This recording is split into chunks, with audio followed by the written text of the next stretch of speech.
حكام العرب، إلى متى يستمر هذا الذل، هذا الهوان الذي نحن عليه؟ إلى متى يستمر؟ فإما صلاة في المسجد الأقصى أو شهادة عند الله، إحدى الحسنيين، إحدى الحسنيين. نحن لا نخاف من الصهاينة، الصهاينة أنذال وجبناء ولا يحاربوننا إلا من وراء الجدار، لا يحارب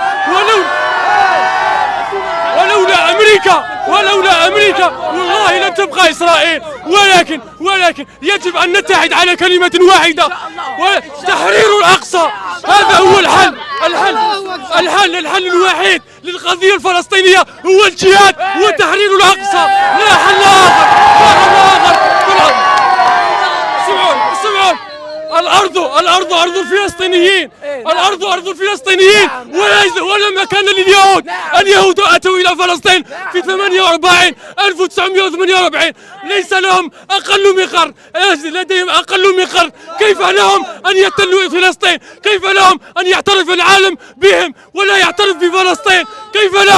كيف لسكان غزة أن يعيشوا في سجن مفتوح؟ كيف لسكان غزة أن يعيشوا في سجن مفتوح ولا يدافع عنهم أحد؟ وبالتالي نحن نطالب بتحرير فلسطين من الحدود إلى الحدود.